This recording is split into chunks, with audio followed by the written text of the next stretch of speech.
Example 9.22 evaluate limit extend to 2 1 by x minus 2 the whole cube அப்படின்னு கொடுத்துருக்கும்போது from this கிராஃபில் நம்ம பார்த்தா தெரியும் it will be X 2வை வந்து என்ன செய்கிறோம் நம்ம இட் அப்ரோச் தான் ஆகுது ஆனால் 2ல் வந்து இது ஜாயிண்ட் ஆகலை இல்லைங்களா.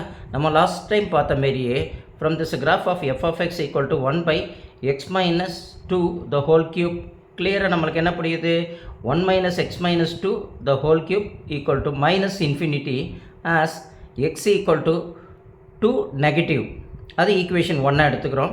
அதேமாரி 1 minus x minus 2 the whole cube it gives infinity as x equal to 2 positive. அப்போ 2 நெகட்டிவ்னு போது நம்மளுக்கு என்ன செய்யணும் LHS லிமிட்டாக எடுத்துக்கணும், லெஃப்ட் ஹேண்ட் சைட் லிமிட்டாக எடுத்துக்கணும். ரைட் ஹேண்ட் சைடில் வரும்போது பாசிட்டிவ் வேல்யூ வருது இன்ஃபினிட்டி வரும்போது அப்படின்றத நம்ம புரிஞ்சுக்கிறோம். From the equation 1 and 2 limit extends to 2 நெகட்டிவ்னு வந்ததுன்னா அது என்ன செய்யணும் லெஃப்ட் ஹேண்ட் சைட் லிமிட்டாக அதாவது 1 by x minus 2 the whole cube is equal to limit extend to 2 positive அப்படின்னு சொல்லும்போது இது ரைட் ஹேண்ட் சைட், அதாவது ரைட் ஹேண்ட் சைட் லிமிட்டாக எடுத்துக்கிட்டு 1 by x minus 2 the whole cube. அப்போது ரெண்டுமே ஈக்குவலாக இருந்தால் இட் டு பி எக்ஸிஸ்ட் இல்லைங்களா. அப்போது இது மைனஸ் இன்ஃபினிட்டி இது ப்ளஸ் இன்ஃபினிட்டியாக வருது, hence limits does not exist அப்படின்ற கன்க்ளூஷனுக்கு நம்ம வரோம். புரியுது இல்லைங்களா.